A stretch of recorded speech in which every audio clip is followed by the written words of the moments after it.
നമ്മളിന്നിവിടെ ചെയ്യാൻ പോണ question electric charges and fields എന്ന ചാപ്റ്ററിലെ എക്സസൈസ് 1.17 ആണ്. ക്വസ്റ്റ്യനിൽ പറഞ്ഞിട്ടുള്ളത് careful measurement of the electric field at the surface of a black box indicates that the net outward flux through the surface of the box is 8 into 10 raised to 3 Newton meter square per coulomb. What is the net charge inside the box? അതാണ് first ക്വസ്റ്റ്യനിൽ പറഞ്ഞിട്ടുള്ളത്. രണ്ടാമതിൽ പറഞ്ഞിട്ടുള്ളത് if the net outward flux through the surface of the box where 0, could you conclude that there were no charges inside the box, why or why not? അതായത് ഒരു black box ഉണ്ട്, ആ black ബോക്സിന്റെ surface കൂടെ ഉള്ള net electric flux എന്ന് പറയുന്നത് ഔട്ട്വേർഡിലേക്കുള്ള net electric flux എന്ന് പറയുന്നത് 8 into 10 raised to 3 Newton meter square per coulomb ആണ്. അങ്ങനെയാണെങ്കിൽ അതിൽ എത്രയാണ് നെറ്റ് ചാർജ് ഉള്ളതെന്നാണ് ചോദ്യം. സോ ഈ ചോദ്യം എങ്ങനെ ചെയ്യാന്നുള്ളത് നോക്കാം. അതായത് ഒരു ബ്ലാക്ക് ബോക്സ് ഉണ്ട്, ആ ബ്ലാക്ക് ബോക്സിന് ഔട്ട്വേർഡിലേക്കുള്ള നെറ്റ് ഇലക്ട്രിക് ഫ്ലക്സ് എന്ന് പറയുന്നത് തന്നിട്ടുണ്ട് 8 into 10 raised to 3 Newton meter square per coulomb. അങ്ങനെയാണെങ്കിൽ അതിലുള്ള നെറ്റ് ചാർജ് എത്രയെന്നാണ് ചോദ്യം. സോ നമുക്കറിയാം phi net is equal to Q inside whole divide by epsilon naught ആണ്. Phi net is equal to Q inside whole divide by epsilon naught. ഇതാണ് Gauss law എന്ന് പറയുന്നത് ഇതാണ്. So ഇവിടെ ഫൈ നെറ്റിന്റെ value നമുക്കറിയാം 8 into 10 raised to 3 ആണ്. 8 into 10 raised to 3 is equal to Q inside ആണ് നമുക്ക് കാണേണ്ടത്,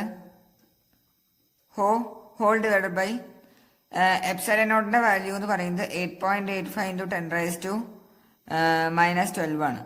8.85 into 10 raised to അപ്പോൾ ഇത് ഇവിടുന്ന് നമ്മൾ ക്യൂ ഇൻസൈഡ് നമ്മൾ നോക്കിക്കഴിഞ്ഞാൽ ഇവിടെ ആൻസർ വരാം ഏകദേശം 0.07 മൈക്രോ കൂളം ആണ് നമുക്ക് ആൻസർ കിട്ടുക. 0.07 micro coulomb,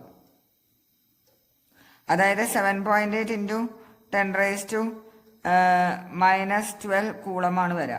7.8 into 10 raised to -12 coulomb.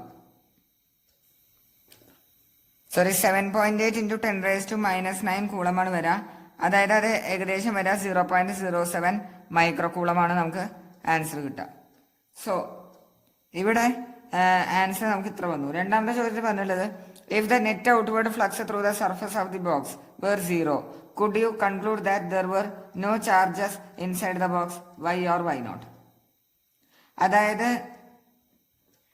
അതായത് ആ ബോക്സ് കൂടെ ഉള്ള നെറ്റ് ഔട്ട്വേർഡ് ഫ്ലക്സ് 0 ആണെങ്കിൽ, ആ ബോക്സ് കൂടെ ഉള്ള നെറ്റ് ഔട്ട്വേർഡ് ഫ്ലക്സ് 0 ആണെങ്കിൽ, അതായത് ഒരു ഫ്ലക്സും പുറത്തേക്ക് വരുന്നില്ലെങ്കിൽ അതിന്റെ അർത്ഥം അതിന്റെ ഉള്ളിൽ ചാർജ് ഇല്ല എന്നാണ് അർത്ഥം. അല്ല, നോ. കാരണം ഒരു ചാർജ് പോസിറ്റീവും ഒരു ചാർജ് നെഗറ്റീവും ഈക്വൽ ആൻഡ് ഓപ്പോസിറ്റ് ആണെങ്കിൽ അവിടെ നെറ്റ് ഫ്ലക്സ് 0 തന്നെയാണ് വരിക. അവിടെ ചാർജ് ഒന്നും ഇല്ലാതെ നമുക്ക് പറയാൻ വേണ്ടിയിട്ട് സാധിക്കില്ല. If equal positive and negative charges having equal magnitude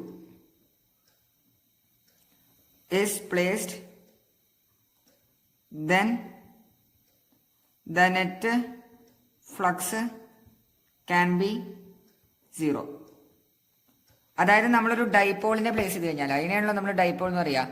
2 equal and opposite charges separated by distance, അതിനെയാണ് നമ്മൾ എന്ത് വിളിക്കുക, ഡൈപോൾ എന്ന് പറയാം. ഒരു ഡൈപോളിനെ നമ്മളൊരു ക്ലോസ്ഡ് സർഫസിന്റെ ഉള്ളിൽ പ്ലേസ് ചെയ്ത് കഴിഞ്ഞാൽ ഡൈപോളിനെ നമ്മൾ ഇത് പ്ലസ് ക്യൂ ഇത് മൈനസ് ക്യൂ നമ്മൾ പ്ലേസ് ചെയ്ത് കഴിഞ്ഞാൽ അവിടെ ഔട്ട്വേർഡ് ഉള്ള നെറ്റ് ഫ്ലക്സ് 0 ആയിരിക്കും. അതായത് ഒരു ഫ്ലക്സ് ഒന്നും ഇല്ല, പുറത്തേക്ക് വരില്ല. എല്ലാവർക്കും ക്വസ്റ്റ്യൻ മനസ്സിലായെന്ന് വിചാരിക്കണോ? സംശയങ്ങളൊന്നും ഇല്ലെങ്കിൽ സബ്സ്ക്രൈബ് ചെയ്യുക ചാനൽ, പിന്നെ ലൈക്ക് ചെയ്യുക. സംശയങ്ങൾ എന്തെങ്കിലും ഉണ്ടെങ്കിൽ കമന്റ് ബോക്സിൽ നിങ്ങൾക്ക് അറിയിക്കാവുന്നതാണ്. Thank you.